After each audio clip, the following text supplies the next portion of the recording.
Olá, olá! Olá, olá, agentes secretos desse multiverso! Gente, que episódio foi esse? Que episódio de What If? Foi um episódio assim muito bom, muito bom. Com certeza ele não consegue ultrapassar o segundo episódio, porque como eu disse na outra live, o segundo episódio ele tinha um quê de emoção, de tocar a gente de uma forma muito sensível pela questão do Chadwick. Mas esse episódio de hoje, com certeza foi um episódio excelente. E a gente vai falar sobre alguns pontos dele. Vamos deixar o pessoal entrar aí. E, gente, é muito bom ver essas produções da Marvel que finalmente lidam com o multiverso de uma forma muito mais livre. Como eu botei aqui no título, como seria o mundo sem os Vingadores? Porque desde 2008 a gente vê o mundo segundo um mundo com super-heróis, com vingadores. Então, ter essa percepção de não ter protetores, não ter quem nos salve de uma ameaça grandiosa, é um negócio totalmente diferente do que a gente viu até agora. Porque a gente sempre teve o Homem de Ferro, sempre teve o Thor, o Hulk, o Capitão, a Natasha, todos esses heróis a gente sempre teve eles lá para nos salvar. E se a gente não tivesse? E aí? O que a gente faz? Então, esse episódio foi muito legal por justamente trazer essa perspectiva. E como eu coloquei ainda aqui nos shorts do YouTube, esse episódio ele é bem focado na Natasha e no Nick Fury. Inclusive, ele é bem mais focado no Nick Fury. Eu entendo a participação da Natasha, ela fica 2/3 do episódio, né? Praticamente ela quase que completa o episódio antes de, enfim, morrer. Mas é bem focado no Nick Fury. Eu achei esse episódio extremamente centrado na figura dele e na figura dele como esse salvador, então, como esse herói. Ele que queria começar a iniciativa Vingadores, ele que fazia parte dessa iniciativa, fazia parte proponente desse grupo e, na verdade, no fim das contas, quem é o herói dessa história é ele mesmo. Né? O único que sobra é ele e o Coulson. Inclusive o desfecho desse episódio traz algo que talvez eu acho que as pessoas não mensuraram, assim, não devem ter observado isso, mas o final dele tem um detalhe assim ó, que eu adorei, que eu achei muito, muito, muito bom. Mas enfim, gente, começando pelo episódio, pelo fato de que esse episódio ele viaja não por um filme, não por uma produção. Porque se a gente pensa no primeiro episódio da série, a gente pensa, por exemplo, da Capitã Carter. A Capitã Carter, o episódio dela é basicamente o filme do Capitão América, só que sendo vivido pela Capitã Carter, né? Por isso que eu comecei a série um pouco assim, será que eu gostei, será que eu não gostei? Porque ele é um bom episódio, eu acho que ele é um bom episódio, mas ele não é um episódio, ele não traz tantas consequências do multiverso, dessas mudanças de escolhas, né? A gente sabe que a troca do Capitão América pela Capitã Carter é uma mudança importante, mas ainda é bem, assim, pequena, é uma mudança um pouco tímida. E aí o segundo episódio, por exemplo, já vem mudando todo o universo. O segundo episódio, ele já traz todo um universo novo a partir do fato do Pantera Negra, ou no caso o T'Challa, assumir o manto do O Senhor das Estrelas. Então existe uma mudança muito grande nesse universo. E aqui, de novo, a gente tem uma mudança muito grande. Só que, como eu disse, não é baseado em uma obra só. A gente tem referências ao Homem de Ferro 2, a gente tem referências ao Incrível Hulk de 2008, que sim, faz parte do universo cinematográfico da Marvel, apesar dele ser super esquecido e, convenhamos, ele é esquecível, né? Então, apesar disso, ele faz parte do cânone. E, além disso, nós temos referência ao filme do Thor, de 2011. E eu acho que é isso. Acho que são essas referências de outros filmes. Enfim. Só que a grande mudança desse universo não tá exatamente na morte desses Vingadores. A morte desses Vingadores é só a consequência disso.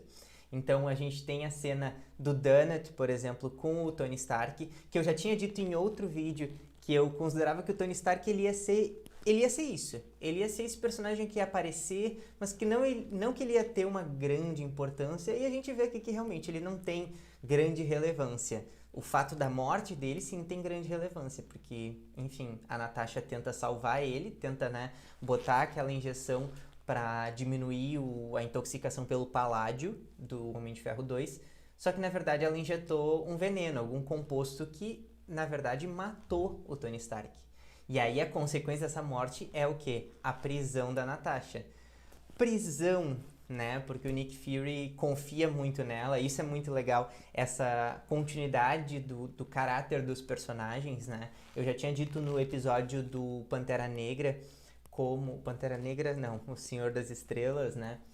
Que o T'Challa, ele mantém a mesma essência do personagem. E isso é muito legal, é manter a essência do personagem, mas pensar essa essência em outras situações. Isso eu acho que a série está conseguindo abordar de uma forma muito legal e muito assertiva. É sobre isso, entendeu? É sobre manter a essência desses personagens e mudar eles na situação. E aí aqui nesse caso, o Fury continua tendo uma confiança muito grande na Natasha.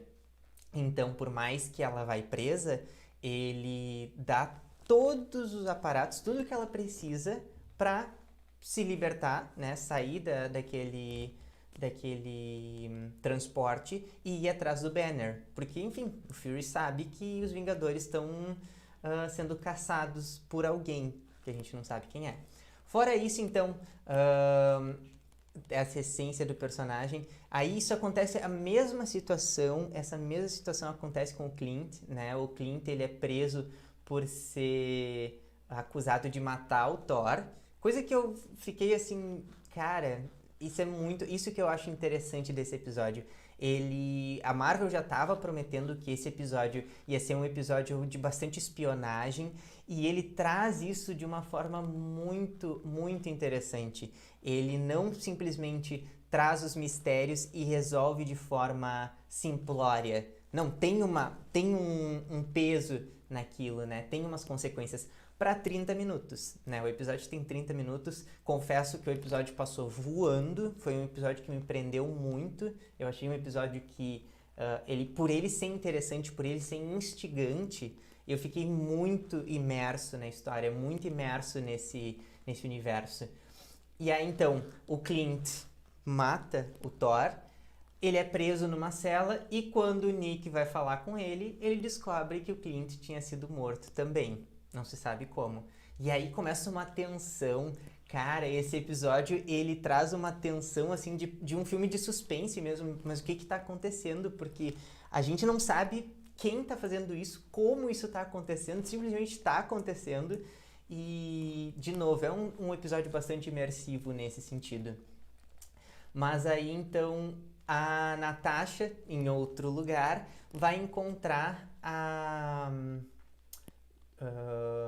a doutora Ross, que é a responsável, que está teoricamente protegendo o Banner, mas ela não tá, a Natasha não larga essa de que ela está atrás do Banner, ela está atrás da doutora Ross para tentar descobrir o que aconteceu com o Stark, né? E aí foi a partir dali que a gente descobre que não foi exatamente um veneno, mas sim um projétil, alguma coisa, uma bala. Inclusive ela brinca, né, que ela é cientista, ela não é balística, enfim. Isso é outra coisa que é muito interessante, a parte do humor. É um episódio que é bem humorado também, apesar da tensão, ele traz momentos de humor assim que, a gente dá aquela risadinha. Mas ele ele quebra um pouco essa tensão do episódio, que teoricamente é para ser um episódio bastante de suspense, né, com bastante tensão. Ele consegue quebrar um pouco isso com um bom humor do Nick Fury, né, um bom humor da própria Dra. Ross nesse momento, assim. Mas Além disso, então, a gente encontra o Bruce Banner, né? A Natasha encontra o Bruce Banner e diz que tem que proteger ele. Só que aí, de novo, esse núcleo da Natasha e do Banner é um núcleo que segue mais ou menos a linha do que acontece no Incrível Hulk, no filme de 2008. Então, o exército tá vindo com o General Ross, tá todo mundo ali pronto para prender o Hulk. E aí, antes que o exército avançasse, o Banner leva um tiro. E a gente não sabe de quê, porque o Ross diz, não foi nenhum dos homens dele, né? E aí o Hulk é liberado, né? O Hulk, enfim, começa a destruição de tudo. E aí tem uma referência aqui que, gente, eu acho que isso foi um baita de um fanservice, que foi o Banner, né, o Hulk, na verdade, morrer por uma explosão. Porque isso daí tem uma piada de que seria muito fácil vencer o Thanos se o Homem-Formiga ficasse muito pequeno, entrasse por alguma das cavidades do Thanos, né? Não vamos entrar em detalhes, mas entrasse numa cavidade e crescesse a ponto de explodir o Thanos. E óbvio que isso não aconteceu, né? Enfim, a gente não viu isso na tela, mas ver isso acontecendo com o Hulk meio que me deu essa sensação de, tipo, esse pedido dos fãs, esse fanservice, assim, de uma forma, não vou dizer cômica, né? Porque, enfim, o Hulk foi explodido, né? Morreu. Vocês viram, já comenta aqui embaixo, me conta, assim, porque, não sei, será que fui só eu que vi isso dessa forma, assim? Eu achei muito bom, achei uma sacada excelente da produção. E daí nós vamos para, enfim, a Natasha, que está tentando descobrir o que está acontecendo enquanto o Fury está lá. Nesse meio tempo, depois que o Thor morreu, né, foi assassinado pelo Clint, ou por essa pessoa, né, que, enfim, induziu o Clint a fazer aquilo, o Loki chega na Terra com um exército de Asgard, chega com a Sif e os Cavaleiros, né? E é muito interessante porque esse Loki, ele não é um Loki do bem, mas ele é um Loki, assim, um pouco diferente. Ele tem a mesma questão narcisista, ele tem essa mesma sensação de que ele quer dominar, ele quer ser o rei de tudo, né? Quer dominar todos os reinos, mas ele, apesar disso, ele vai na Terra com a intenção de encontrar o irmão dele, né? Ele vai para a Terra com a intenção de descobrir o que aconteceu com o Thor. Então isso me chamou a atenção. Ele tem uma pequena diferença nesse Loki, assim, e é bem sutil, porque o resto do episódio a gente vê que o Loki é o Loki. Mas esse detalhe, assim, me chamou a atenção, né? Que ele vai atrás da morte do irmão, né? Ele se preocupou com isso. Mas, enfim, e aí ele dá menos de 24 horas pro Nick Fury descobrir quem matou o Thor. Senão, o Loki vai destruir tudo, né? Vai transformar a Terra em um planeta de gelo.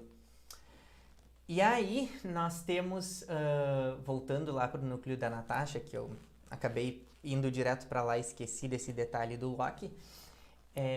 No núcleo da Natasha, ela tá tentando descobrir quem é, né? Ela tá juntando as peças, né? Juntando tudo que ela descobriu até então, até que finalmente ela descobre quem é. Só que esse alguém que vê ela tá ali com ela e acaba matando a Natasha.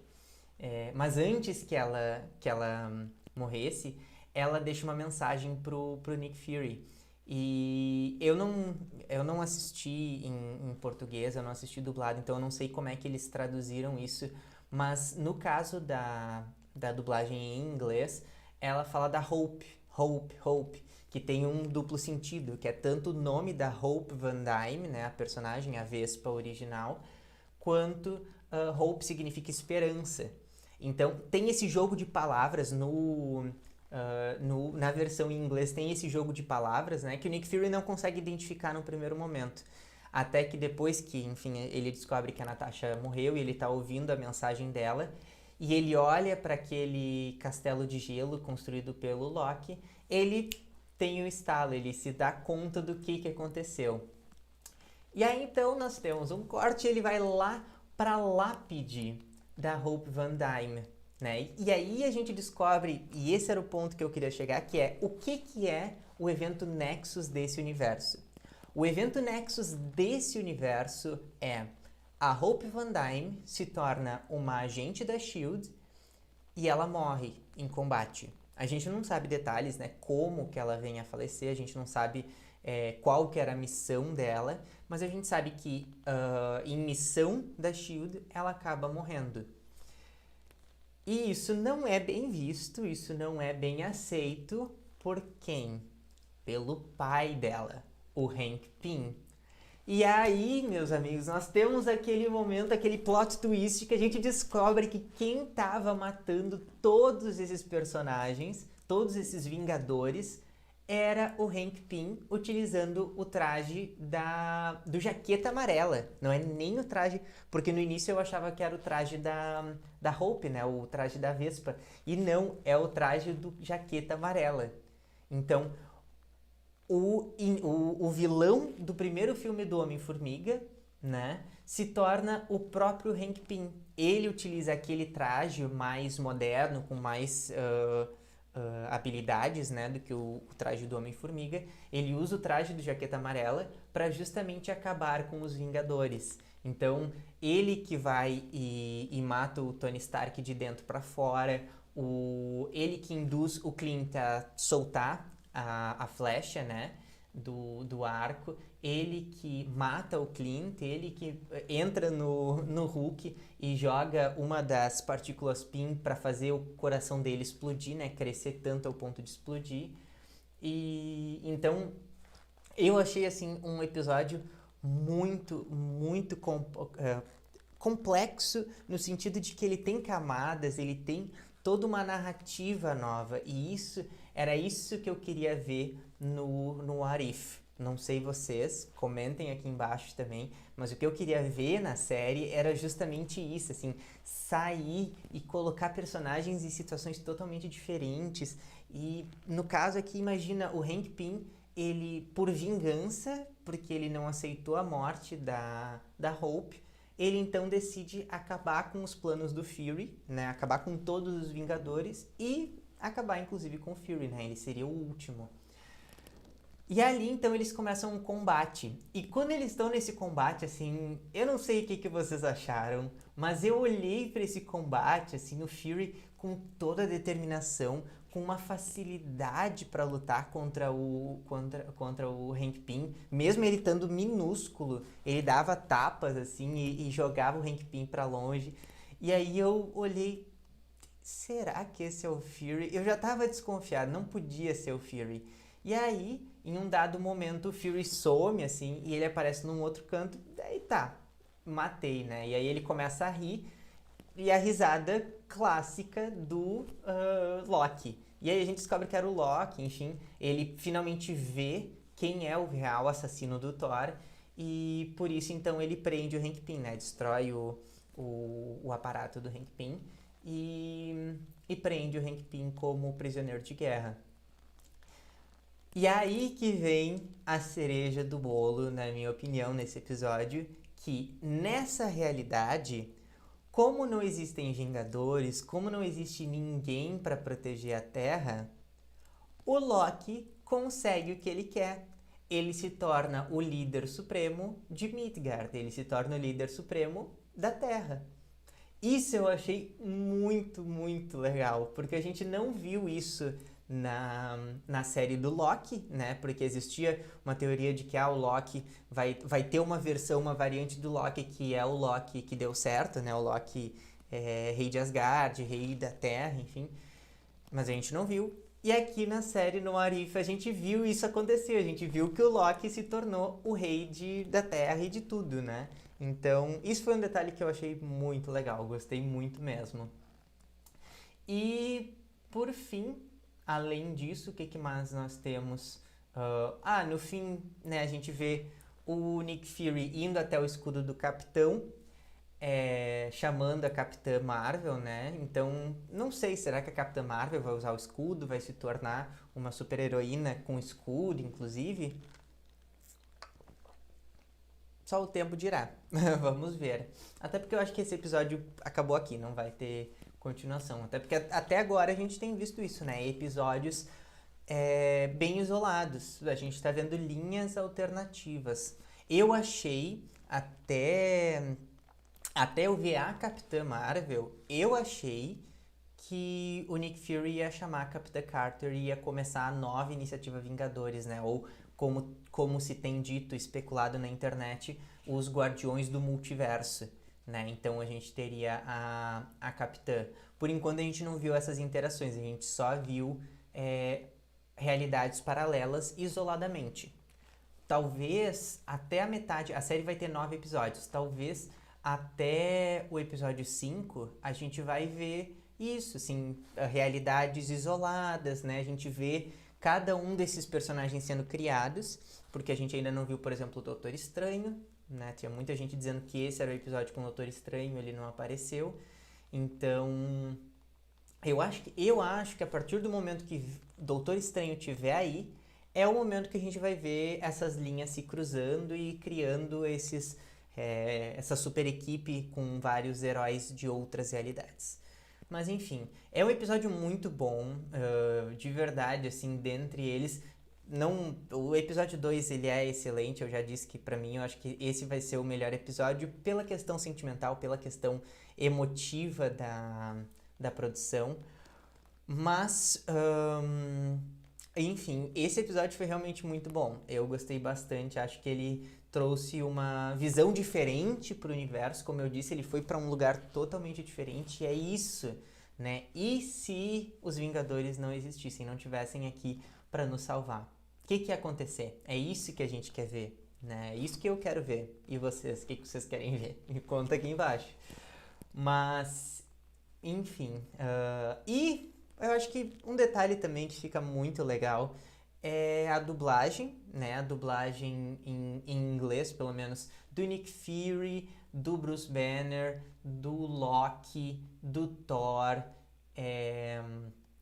quem mais? Do Coulson também, se eu não me engano. Todos esses são os dubladores, são os personagens originais. Então, Nick Fury é o Samuel L. Jackson, o Bruce Banner é o Mark Ruffalo, o Loki é o Tom Hiddleston, tá aí ele de novo, né, dominando essa fase da Marvel. E o Thor, o Chris Hemsworth. Então, foi muito bom, foi muito legal escutar essas vozes de novo em outras situações. E, enfim, coitado, o Clint Barton, né, o Gavião Arqueiro, também tem a voz original do Jeremy Renner, só pra não deixar ele passar, coitado. Mas é isso aí, gente. Então, passando aqui para lembrar de novo, né, que todas as quartas-feiras às 8h30 vai ter live aqui. E a ideia é que vocês venham pra gente participar, pra gente trocar ideia, pra vocês continuarem comentando, trazendo assim visões, o que vocês viram que eu não comentei aqui, ou que vocês acham que é interessante a gente observar. Faltou alguma referência, né? Como eu disse, ele tem referências a esses filmes, tudo assim, e às vezes tem coisa que a gente não percebe. Eu acho que ele tem até menos referências do que o episódio anterior. Pra ser bem sério, são referências grandes, mas no episódio anterior tinha assim, detalhezinhos, né? Umas coisas minúsculas assim que tu podia associar com outras coisas. Mas enfim, gente, agradeço muito para quem chegou até aqui. Se vocês estão assistindo isso gravado, deixem o like aí embaixo. Se estão assistindo ao vivo, também deixem o like, que também dá. Comentem aí como vocês esperam que esse universo continue, né? Porque até agora a gente viu isoladamente. Vocês acham que vai ter encontros? Já me conta aqui embaixo nos comentários. E se inscreve no canal, ativa o sininho se é novo por aqui, não é inscrito, não conhecia o canal. Sejam bem-vindos e aqui a gente sempre vai falar sobre todos os universos da Disney, do Disney Plus. E, enfim, semana que vem estamos aí de novo pro 4º episódio da série e ver o que vai rolar por aí. Muito obrigado, gente. Até a próxima. Tchau, tchau.